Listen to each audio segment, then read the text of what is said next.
Mbote na yo. Mbote mama Nathalie. Commissariat général de la police nationale congolaise na elongo to par l'entremise il y a groupement sportif particulier sport il y a PNC aux ali président Topé Monkambi poza ko organiser gala ya boxe na mikolo ezali koya. Okoki kolobela biso un peu sur yango.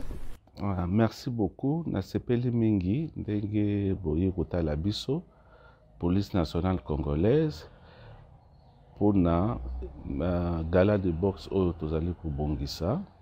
Effectivement, commissariat général de la police nationale congolaise par son groupement sportif particulier sport de la police toza kobongisa grand gala de boxe le 20, normalement ezalaki le 13 novembre, mais tozongisi yango le 20.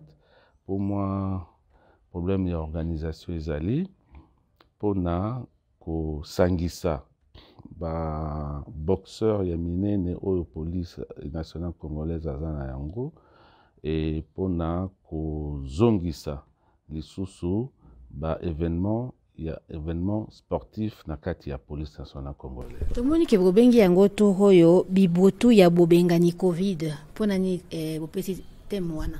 Oui, parce que pour le moment boyebi ke mokili mobimba eza attaqué na microbe oyo babengi virus oyo babengi Covid, coronavirus. Yango biso police tolobi que il faut tokoka ko sensibiliser ba policiers, sensibiliser ba famille ya ba policiers et pourquoi pas sensibiliser population congolaise mobimba et à travers bino tokokipe maloba na biso ekoki koyoka na pe na mokili mobimba tolingi kolakisa que biso tokokanga maboko te Covid tokolonga ye et tokobengana ye na ekolo ya Congo na mokili mobimba. Obi bokomi siko na 5e édition ya gala ya boxe oyo kasi particularité penza ya oyo ya toro ezali nini? Yango thème na biso oyo depuis tobandi makambo oyo tobengi yango en ce qui concerne la boxe tobengi yango bibotu. Bibotu na lokota ya français ezali neti le coup de poing. Na anglais eza de fat, coup de poing. Neti sport ya boxe ezali sport ya bibotu. Mbala oyo particularité na yango ezali que tolingi vraiment ko sensibiliser makasi pona makambo etali COVID-19 que bato bayeba que maladie ezali et que il faut tokoka ko se protéger na ko respecter ba mesures barrières oyo nyonso mbulamatali ya Congo apesi na OMS pona mokili mobimba. Ça c'est eloko ya liboso. Ya mibale ezali bibotu tolingi toujours koluka kobongisa relation na biso police nationale congolaise na population. Il faut que population basa la confiance na police nationale congolaise oyo azali na mission principale ya ko protéger ba population na biloko na bango. Soki relation wana ezali malamu te, moyen police pe asala musala na ye na ndenge longobani ezali te. Yango na Congo na police nationale congolaise to zui mode ya fonctionnement moko eyebani na mokili mobimba babengi yango police de proximité. Il faut que policier azala en symbiose esika moko asala musala na ye ensemble na ba civil. Yango tozali pe kosala promotion, ko sensibiliser en ce qui concerne la police de proximité. Pour sensibiliser en ce qui concerne la police de proximité kasi bibotu wana to gala de boxe wana et komemelo koni na via policier lo koni ya sika na via policier. Bon, bibotu boyebi que sport ezali eloko mutuya na vie ya moto.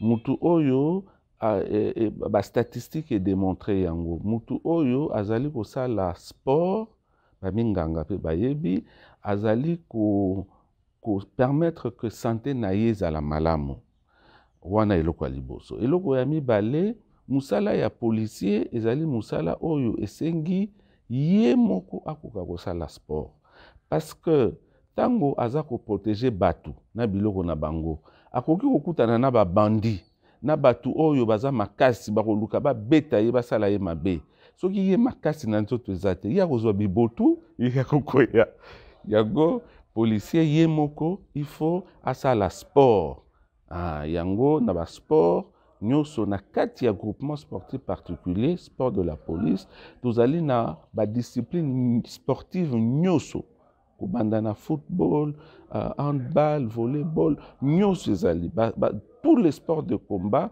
karaté boxe judo nyonso ezali yango biso na groupement tozali koyebisa bapolisier tozali kostimuler bapolisier bakoka kosala sport mpona kozala en bonne santé et mpona kosala malamu musala oyo ezali ya bango. Kasi na 5e édition oyo ezana ya combien de jours et puis bozana combien d'athlètes ba catégorie nini pe? Bon, biso tosali championnat te.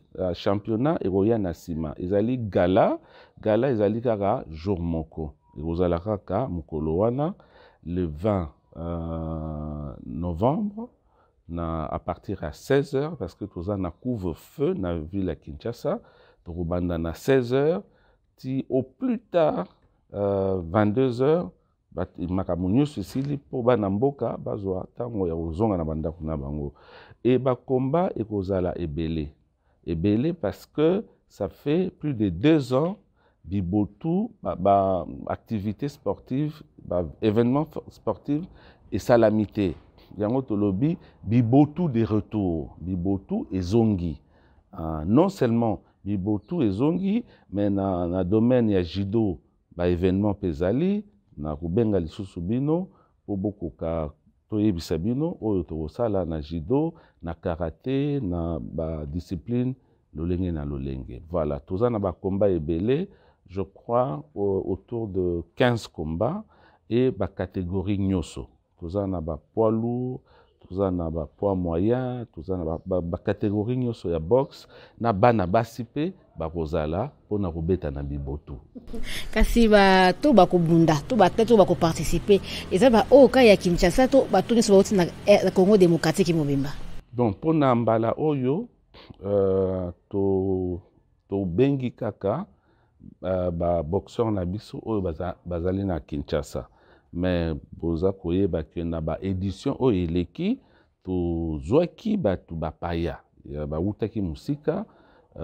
Par exemple, la première édition Bibotu ya boyokani na banoko ba boxeur ya police ba bundaki na ba boxeur belge ba utaki na Belgique.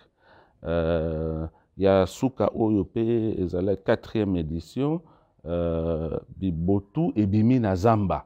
Yango pe ba boxeur ya police ba bundaki na ba boxeur mususu ba utaki na Libanda moko utaki kutu na Bolivie na Amérique du Sud. Ce qui fait que Bibotu, label ya Bibotu, ezali eloko moko munene tolingi to sala yango malamu po na police de proximité, policier na population bazala ensemble po na sécurisation ya batu na biloko na bango na mboka Congo. Votre mot de la fin? Mot de la fin ezali que biso police tozali na souci makasi ya kimia na mboka et tolobi que kimia wana ezali musala kaka ya policier te ezali musala ya batu nyonso yango tozali ko senga na population ba sala musala ba salisa biso ba policier pour que tokoka ko sécuriser bango na ndenge ya malamu. Na pesi exemple ovandi na lopango na yo voisin oza komona ba mouvement moko suspect eza kosalama pa voisin soki yo obengi police te pona koyebisa etala awa bato ya suspect bazali awa polisi akoyeba te. Mais soki relation ezali malamu biso na civil, ba civil bakobenga biso ke tala awa tomoni bato moko awa bazali suspect, tokoya tokokanga bango et sécurisation ekozala malamu. Yango eloko makasi tozali kosala et na ba policier nasengi na bango nyonso ba pratiquer sport po bazala na santé malamu et puis bakoka kosala mosala na bango elongo bani. Et batu oyo bazali nzinga ya esika tokosala bibotu bakoki koya pe batala ndenge bandeko na bango bapolisier bazali kobeta bibotu na ndenge elongo bani. Matondi mingi na nyengo yambaki biso awa. Merci beaucoup. Merci.